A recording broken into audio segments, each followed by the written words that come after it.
जी हाँ, देखिए कैबिनेट में मंजूरी मिल गई है और थोड़ी देर बाद 11 बजे निर्मला सीतारमण कैबिनेट में लोकसभा में बजट पेश करेंगे। लेकिन ये जो क्योंकि अब वक्त मुश्किल से 10 मिनट का बचा है, तो सुमित जी मुझे लगता है वो बात करनी चाहिए जो कि पहले बजट के समय होता था। आप पहले से जाते रहे हैं और मैं करीब 2005 में पहली बार गया था, तो उस समय बड़ा दिलचस्प बात होती थी।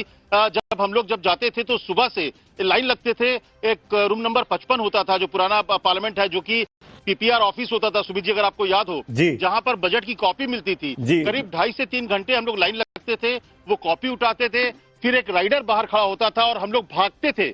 हम लोग वहां से रफ्तार से भागते थे कि कौन पहले वो राइडर को पकड़ाएगा, ताकि वो जो बजट की कॉपी है वो सीधे ऑफिस पहुंचेगा और फिर वहां पर एक्सपर्ट जो है और जो ऑफिस के लोग हैं वो उसको एनालिसिस करके फिर खबर को आगे बढ़ाएंगे। तो ये प्रोसेस हुआ करता था, आपको अगर याद हो तो। बाद में फिर कूपन देना शुरू हुआ, तो इसके बाद फिर बजट की कॉपी धीरे धीरे कम हुई, तो सांसदों से बजट की कॉपी कैसे लेना है, किसी के हाथ से छीन के भागना है, ऑफिस पहुंचाना है। तो ये भी बड़ी दिलचस्प कहानी होती थी बजट के दिनों ट्रेड सीक्रेट बता रहे हैं। आपको याद हो संजय सुमित जी, सारे ट्रेड सीक्रेट आपने लीक कर दिया, झगड़े होते थे तो ये बड़ी दिलचस्प कहानी थी। और ये जो ट्रेड सीक्रेट आप लीक कर रहे हैं ना, मुझे लगता है सुमित जी की ये जो रेल बजट जब से अलग हुआ, अगर जी आप बोलिए कंप्लीट। वो देखिए, मुझे लगता है कि बहुत देर हो गया कि ये हो सकता वो हो सकता, लेकिन थोड़े हल्के फल्के चीजें बात होनी चाहिए।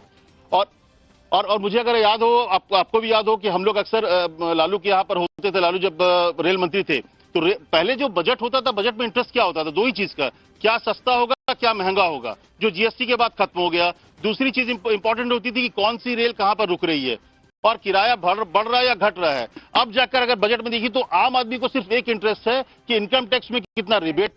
मैं थोड़ा सा आपको करेक्ट करना चाहूंगा, या मैं थोड़ा सा आपसे डिफर करता हूं अमित, अगर मैं गलत बोलूं तो मुझे करेक्ट करेगा कोई तमाम पैनलिस्ट। बिल्कुल ठीक कहा आपने कि क्या सस्ता क्या महंगा जीएसटी के बाद से बदल गया है, वो दिलचस्पी नहीं रही। लेकिन बीते 5 साल में कोविड के बाद से बहुत बड़ी संख्या में इंडियन इकोनॉमी के लोग जो हैं